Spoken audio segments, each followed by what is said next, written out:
Hi leaders. இப்போ என்னோட life liner வந்து பார்த்தீங்கன்னாக்கா பிகினிங்கில் வந்து நிறையா யோசிச்சாங்க பேசுறதுக்கு. என்ன பேசணும், எப்படி ஐடி ஃபோக்கஸ் பண்ணணும் எதுவுமே தெரியாமல் இருந்தாங்க. அப்போ நான் சொன்னது என்னன்னா, எனக்கு என்னோட அப்ளைனர் சொல்லி கொடுத்தது என்னன்னாக்கா, கூகுள் மீட்டிங் வாங்க, மீட்டிங்ல வந்து நிறைய விஷயங்கள் தெரிஞ்சுக்குங்க, பிளான் பிரசன்டேஷன் கரெக்டா நீங்க வந்து அப்சர்வ் பண்ணுங்க, எல்லாமே சொல்லி கொடுத்து மார்னிங் எல்லாத்துக்கும் மேல டெய்லி மார்னிங் வந்து பாசிட்டிவ் வைப்ஸ் இருக்கு இல்லைங்களா, அந்த மீட்டிங் அட்டென்ட் பண்ணி ஸோ இந்த அளவுக்கு அவங்க ஃபர்ஸ்ட் டே வந்து லாஸ்ட் தேர்ஸ்டே ஹோஸ்டிங் கொடுத்தாங்க. ஸோ அந்த ஹோஸ்டிங் வந்து பார்த்தீங்கன்னா எல்லாருமே ஃபீட்பேக் கொடுத்தது, இன்க்ளூடிங் சாந்தகுமார் சார் வந்து எல்லாமே சொன்னது என்னன்னாக்கா, ஃபர்ஸ்ட் டைம் வந்து ஹோஸ்ட் பண்ண மாதிரி அவங்க தெரியல, ரொம்ப எக்ஸ்பீரியன்ஸ் ஆகி பண்ண மாதிரி இருக்கு, அந்த அளவுக்கு அவங்க கான்ஃபிடென்ட் எடுத்து பண்ணியிருக்காங்க. ஸோ அது வந்து நான் ரொம்ப அப்ரிஷியேட் பண்ணிக்கிறேன். இதே மாதிரி யாராச்சும் நியூ கெஸ்ட்டோ இல்லை நியூ லைஃப்ல யாராச்சும் புதுசாக வரவங்க இருந்திருந்தீங்கன்னா இவங்களை பார்த்து கொஞ்சம் இந்த தடைகள் எது இருந்தாலும் பயம், அது எல்லாமே எங்க மோட்டிவேட்டர்ஸ் ஆல்ரெடி எங்களுக்கு சொன்னது அதுதான்.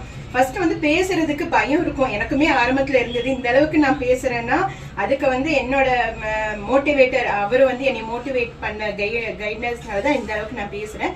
ஸோ அதே தான் நான் வந்து எனக்கு கிடைச்ச கைடன்ஸை என்னோட லைஃப் அப்ளைனருக்கு சொல்லும் போது அவங்களும் அந்த தடைகள் பயம் எல்லாத்தையுமே போக்கி இந்த அளவுக்கு வந்திருக்காங்க அப்படின்னும் போது கண்டிப்பா இவங்களால முடிஞ்சது உங்களாலையுமே முடியும். ஸோ கண்டிப்பா லீடர்ஸ் நீங்களும் ஜெயிக்கணும்னு சொல்லிட்டு நான் ப்ரே பண்ணிக்கிறேன். ஹை லீடர்ஸ், எல்லாரும் நல்லா இருக்கீங்கன்னு நினைக்கிறேன். நான் ரம்யா ஊட்டியிலேருந்து வந்து எனக்கு இந்த வாய்ப்பை ஏற்படுத்தி கொடுத்த பிரகதியத்துக்கு நன்றி ஃபஸ்ட்டு நான் சொல்லிக்கிறேன். அதுக்கப்புறம் என்னோட லைஃப்பில் இருக்கிறது என்னோட அப்படியே வந்து சுகன்யா மேம் அவளை பற்றி சொல்லணும்னா, அவளோட டீச்சராக இருந்து இந்த டெய்லி மோட்டிவேட் பண்ணதுனால தான் நான் இன்னைக்கு இந்த இடத்துல நான் நின்றுட்டேன். என் ஆக்டிவேட் இந்தியாவுக்குள்ள கொண்டு வந்த ஒன் ஆஃப் மை வெல் விஷயம் சொல்லலாம். என்னை 2 பேருக்கு இன்னைக்கு ஆனந்த கண்ணின்னு சொல்லுவாங்கல்ல, அந்த மாதிரி தான் நாங்கள் நின்றுட்டு இருக்கோம்.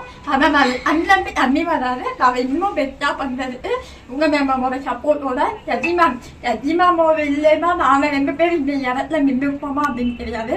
எப்போவுமே நாங்கள் டவுனாக இருக்கணும். என்னால் முடியும், என்னாலே பேச முடியும்னா உங்களால் நீங்கள் நம்பிக்கை வைக்கிங்கன்னா கண்டிப்பாக எல்லாருமே வந்து அச்சீவ் பண்ணலாம். சிக்கன் நான் பண்ண இதுக்கே எனக்கு இவ்வளோ நான் செஞ்சே கிட்டிட்டு அச்சீவ் பண்ணலாம். அதை எவ்வளோ செலிப்ரேஷன் பண்ணுவோன்னு எல்லாம் கிச்சன்ட்டு இவ்வளோ நான் கண்டிப்பாக செஞ்சு கிட்டிட்டு நான் அச்சீவ் பண்ணி ஊட்டியில் இயற்கை பார்த்தாலே அச்சீவ் மாதிரி நாம் பண்ணி மாஸ்டாக பண்ணிடுவோம்.